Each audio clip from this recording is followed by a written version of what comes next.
The Grand Conclave chamber hummed with a quiet energy, the kind that came not from machines but from the weight of expectation. Light filtered through crystalline panels high above, casting shifting patterns across the polished floor. Delegates from over 100 star systems sat in tiered arcs around a long, dark table that seemed to drink the light. Each group wore the colors and symbols of their people, some armored, some robed, some barely more than shimmering energy contained in force fields. At the far end, almost isolated, sat 3 humans. Daniel Brooks adjusted his collar. It was a simple gesture, but it betrayed the tension coiled in his shoulders. He was not a soldier, not a general, but a diplomat, one chosen for his calm voice and steady mind. Beside him, Lena Ortiz studied a small screen with quiet intensity. Her dark hair was pulled back, her eyes sharp behind thin-framed glasses. She was an astrophysicist by training, but here, in this room, she served as Earth's scientific advisor. Behind them, standing just outside the circle of chairs, Marcus Bell kept his posture relaxed but alert. His uniform was plain, without medals or rank insignia, but his presence spoke of discipline. He was there not to speak, but to watch, to protect, and if needed, to act. For 23 days, the talks had dragged on. The Galactic Council, led by the Virelians, a tall, silver-skinned species with elongated skulls and voices like wind through stone, had presented their terms. On the surface, they called it a peace agreement. In truth, it was a surrender document wrapped in velvet words. Humanity would disband its independent fleet. It would hand over control of the Proxima, Sirius, and Tau Ceti colonies. It would accept Virelian overseers on all major Earth-based defense installations. In return, they would be granted protected status within the Council, a polite way of saying they would become a client species, no longer masters of their own fate. Daniel had argued patiently.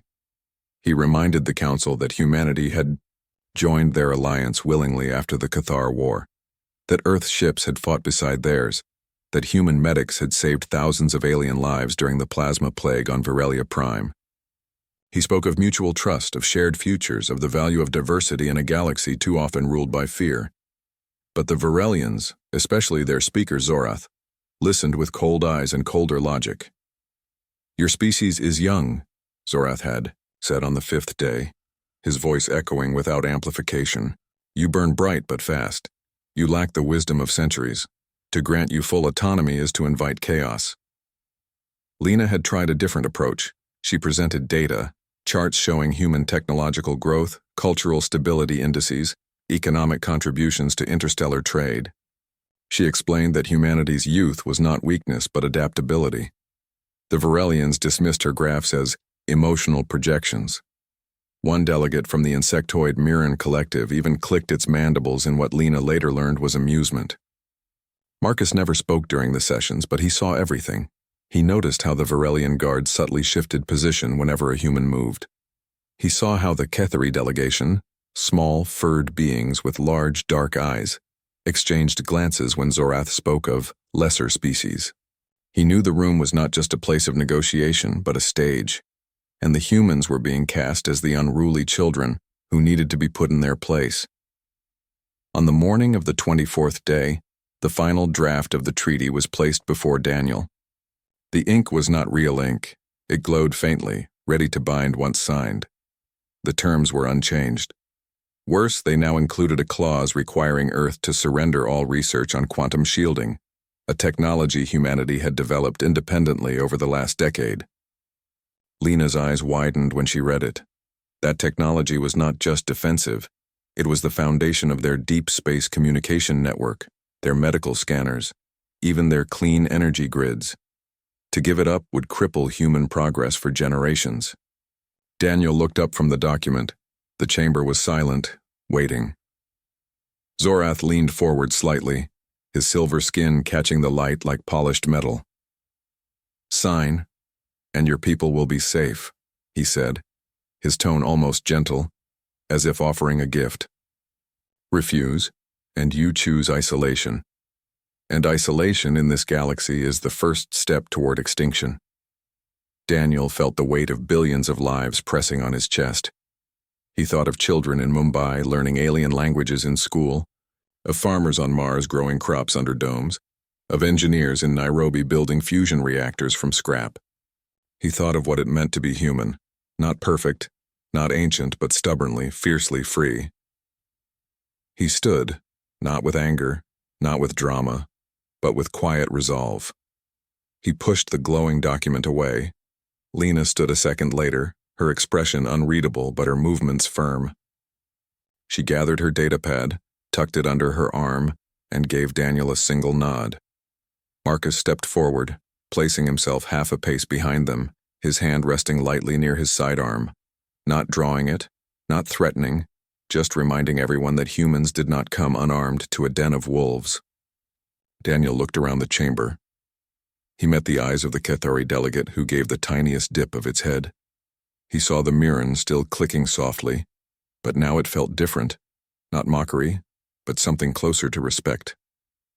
He ignored the Varelians. He did not speak. There were no grand speeches, no final warnings. Words had failed. Now, action would speak. He turned and walked away from the table. Lena followed without hesitation.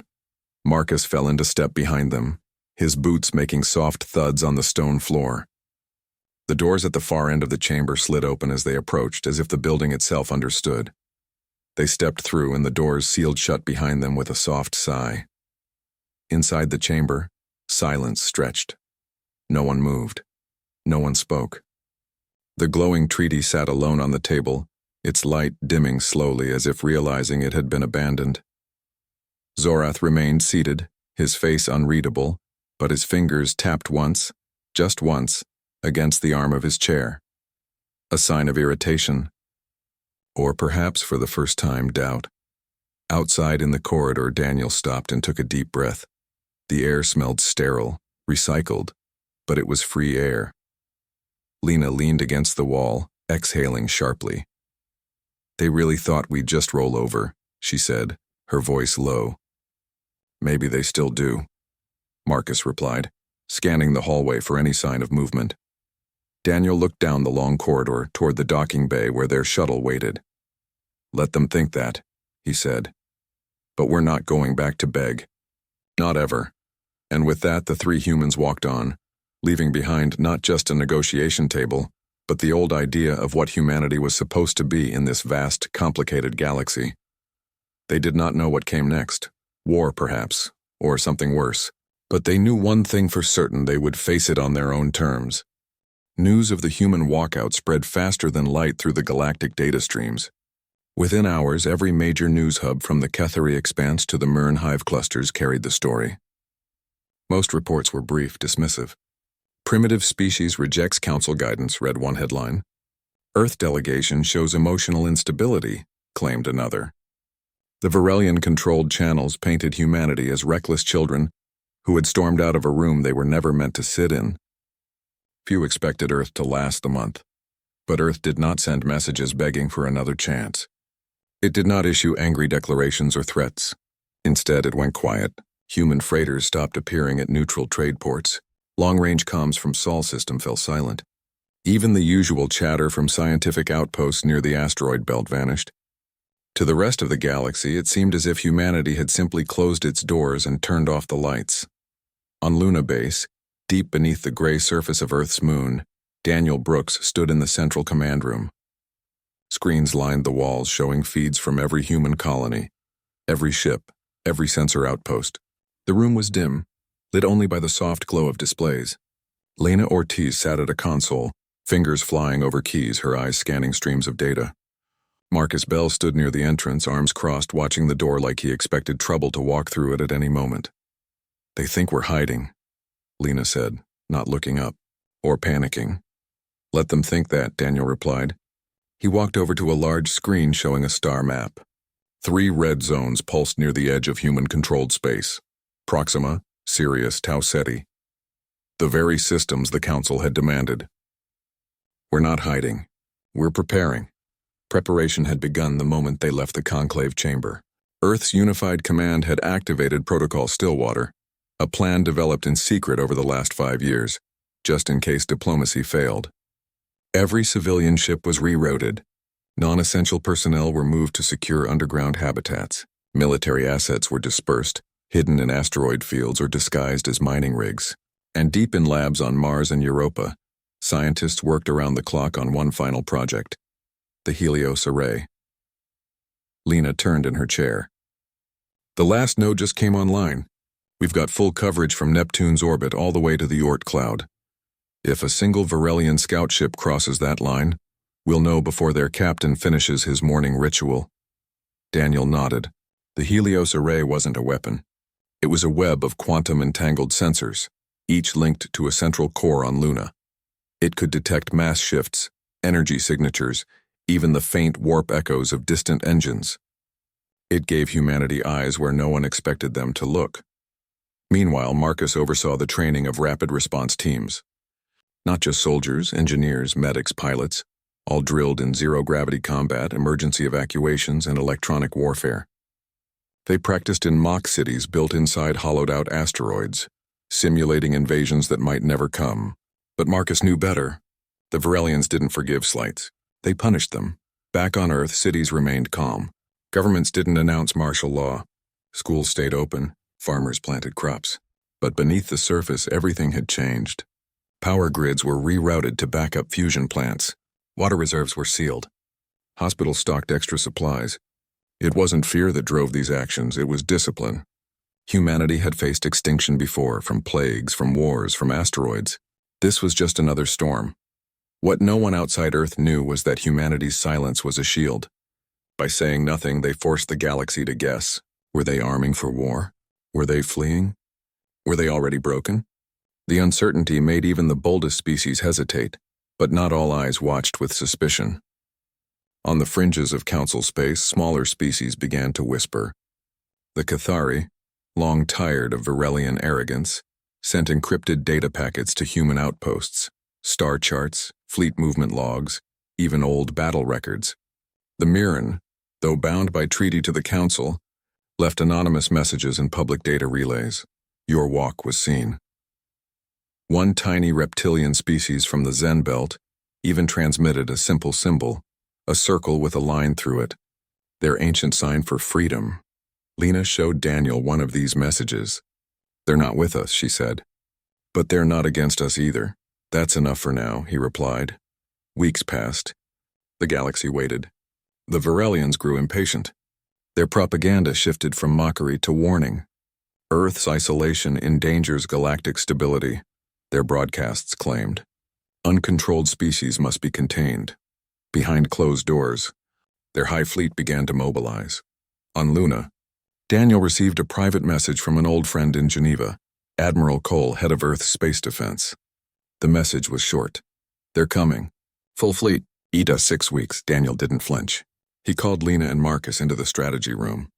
No fanfare, no speeches. Just 3 people around a table planning how to stop an armada with half the ships and a fraction of the firepower. We don't need to win a fight, Lena said, sketching on a screen.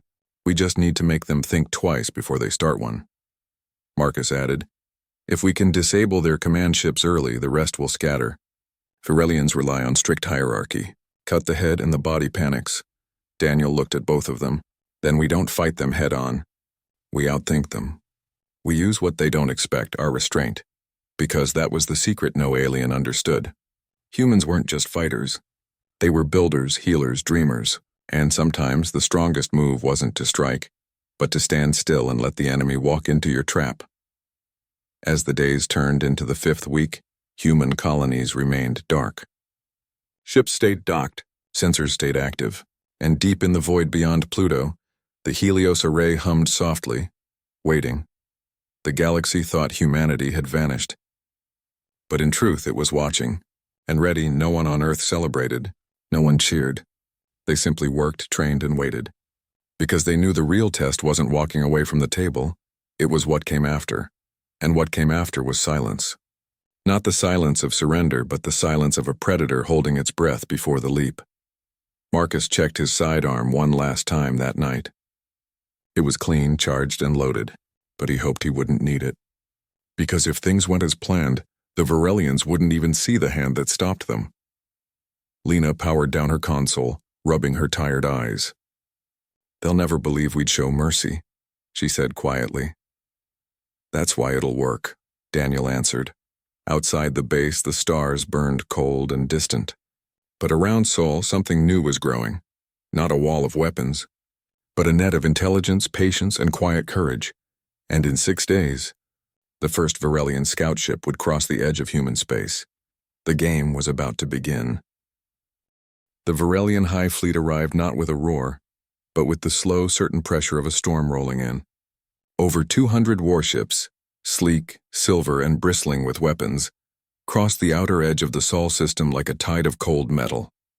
Their engines left faint ripples in space, detectable only by the most sensitive instruments. But Earth's Helios array saw them the moment they passed Neptune's orbit. Every ship, every energy signature, every shift in their formation was logged, analyzed, and relayed to Luna Base in real time. Inside the command center, Daniel Brooks watched the fleet's path unfold on the main screen. They were moving in perfect formation, a wedge aimed straight at Earth. No scouts ahead, no flanking maneuvers, just raw, overwhelming force. The Varelians believed numbers were enough. They believed fear would make humanity fold before the first shot was fired. Lena Ortiz stood beside him, arms crossed, eyes fixed on the data stream. "They're broadcasting again," she said. "Same message. Surrender or be erased." Daniel didn't answer right away. He knew the broadcast wasn't for Earth. It was for the rest of the galaxy. The Varelians wanted witnesses. They wanted every species watching to see what happened to those who defied the Council. "Are we ready?" he asked quietly. Lena nodded. "Project Aegis is live. All nodes synchronized. Jupiter's field is charged. Lunar silos are standing by. The fighters are in position." Marcus Bell entered the room, his boots clicking softly against the metal floor. He carried no weapon openly, but his presence was like a drawn blade. "All teams report green," he said. "No panic. No mistakes. They know what to do." What they were about to do had never been attempted before. Project Aegis wasn't a weapon in the traditional sense.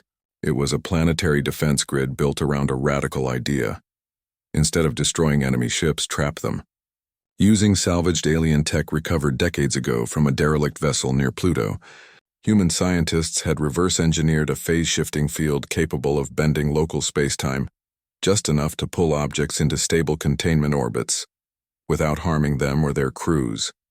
It was risky, untested at this scale, and required perfect timing.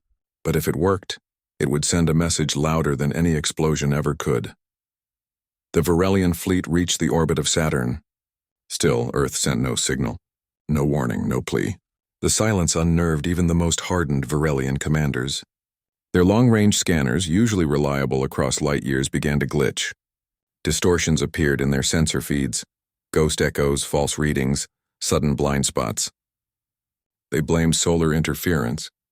They did not realize they were already inside the net.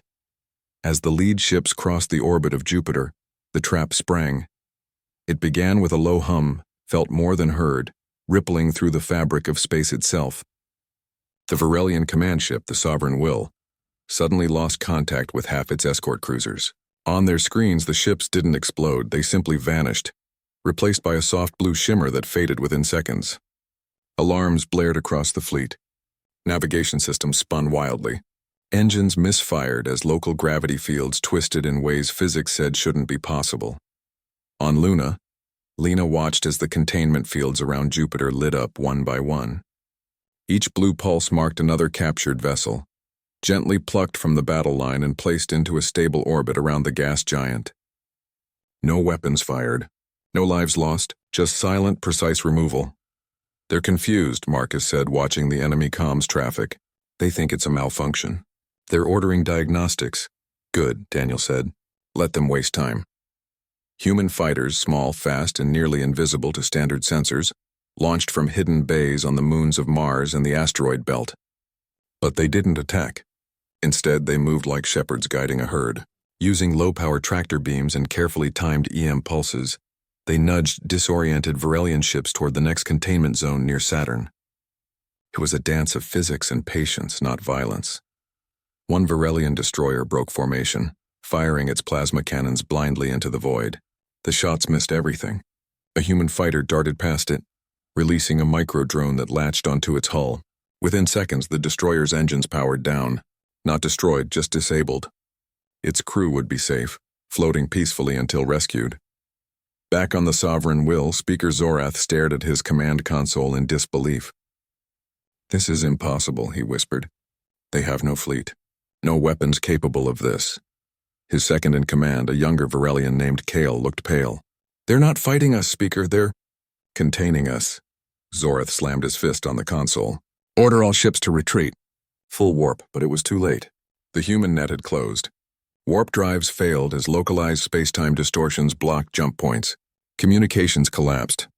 The mighty Varelian fleet designed for conquest found itself helpless, not because it was outgunned, but because its enemy refused to play by the rules of war. On Earth, people watched the sky. Not with fear, but with quiet awe.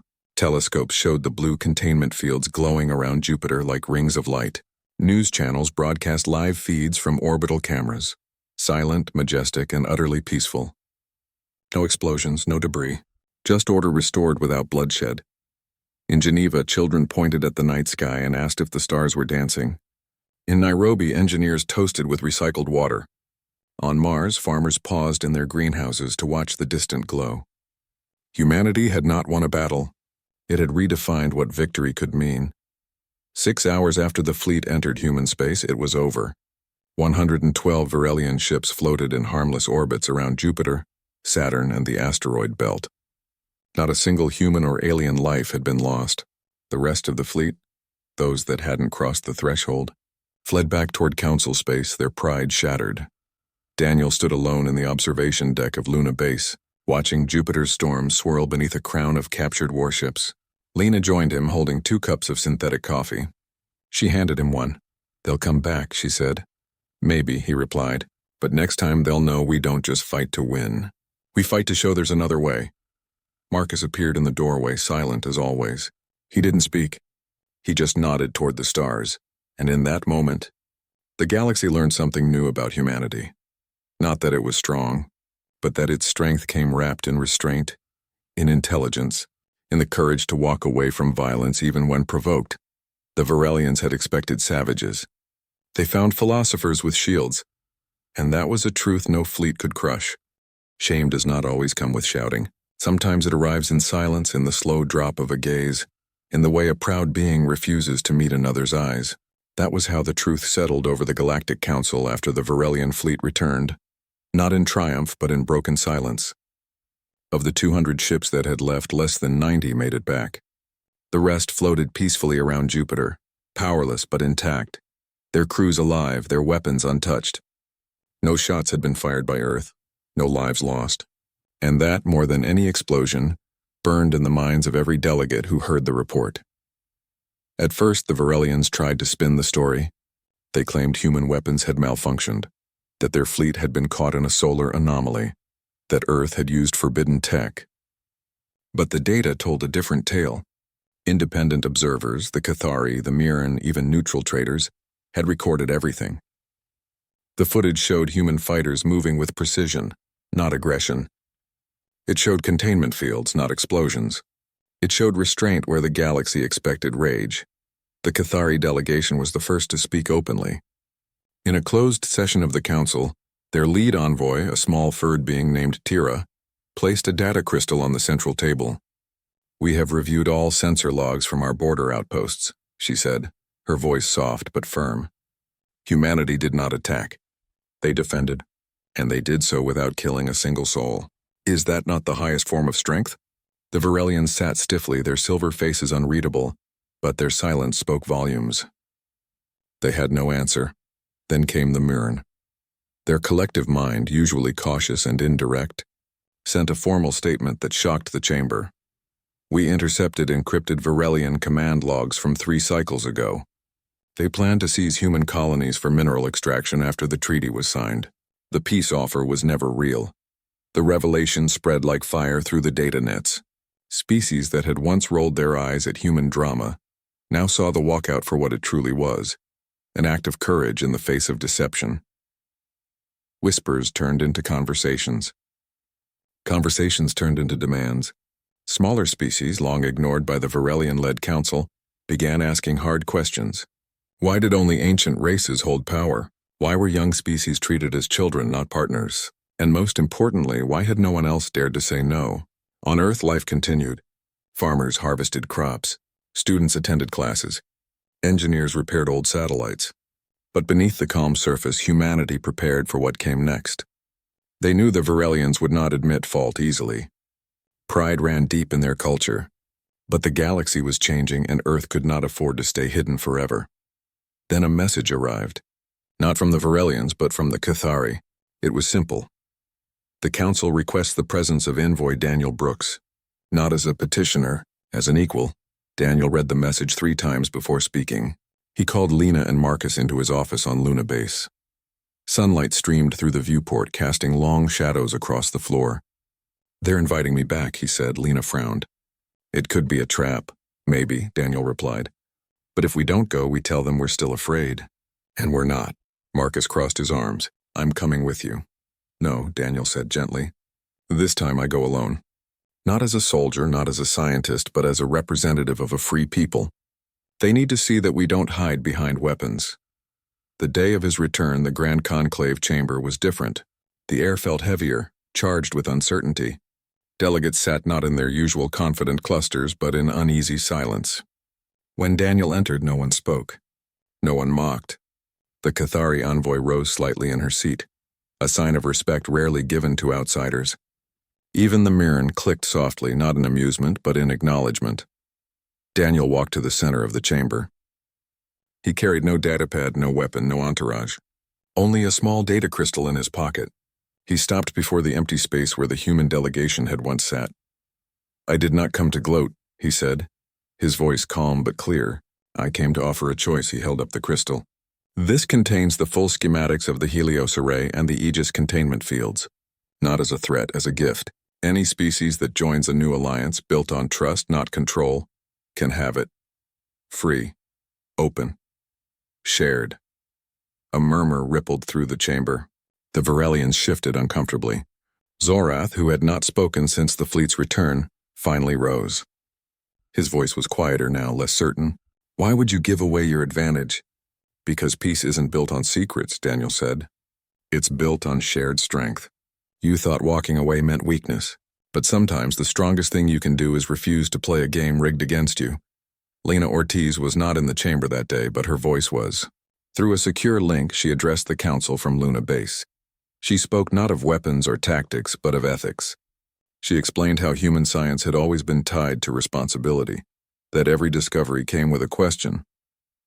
Should we? Not just can we.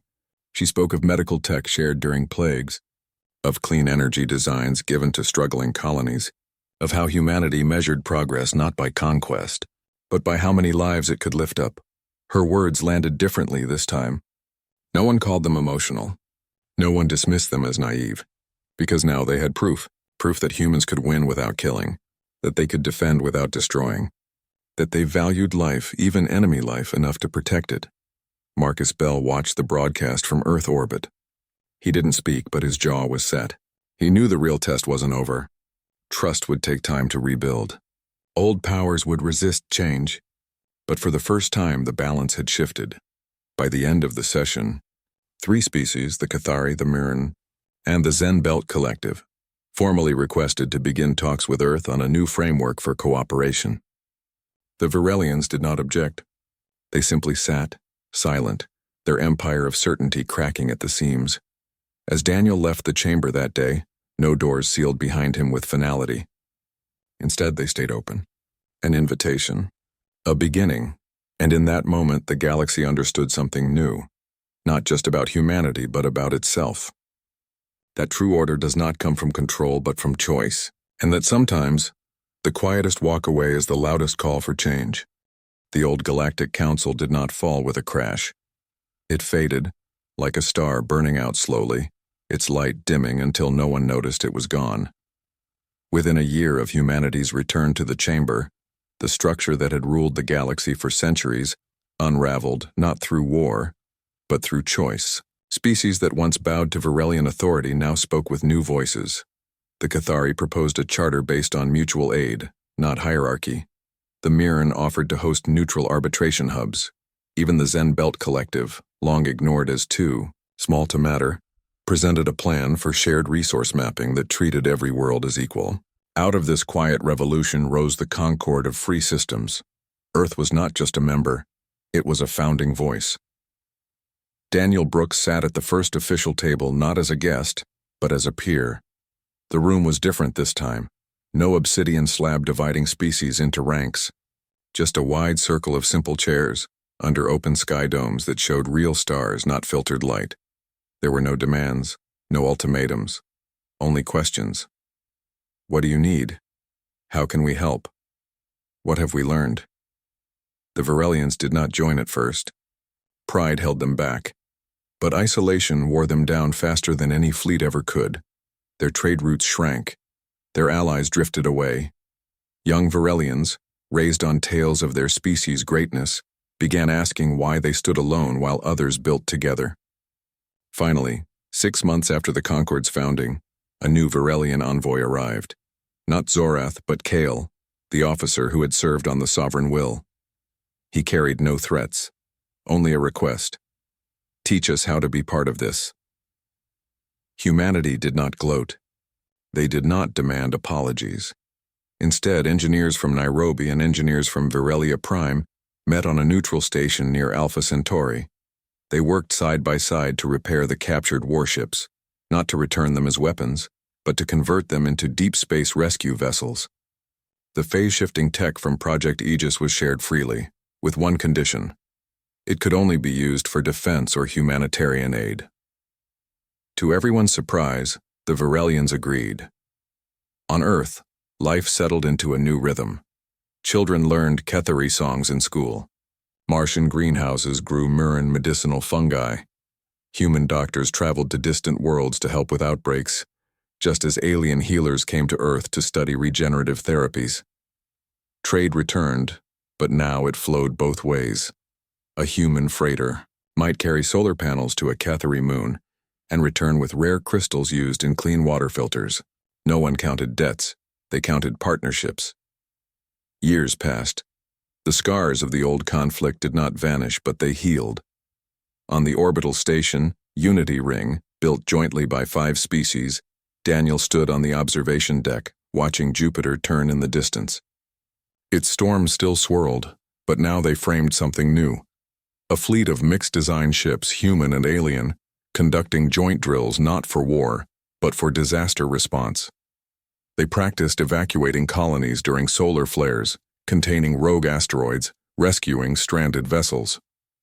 The skills once meant for battle were now tools for care. Lena joined him holding 2 cups of real coffee, beans grown in a hydroponic garden on the station itself. They're using the Aegis fields to stabilize a collapsing star near the Mirren border, she said, handing him a cup. Says here it'll save 3 inhabited worlds. Daniel smiled. We built it to stop a war. Now it's saving lives. They thought walking away was weakness, Lena said, gazing at the stars. No, Daniel replied. It was the first act of strength they couldn't ignore.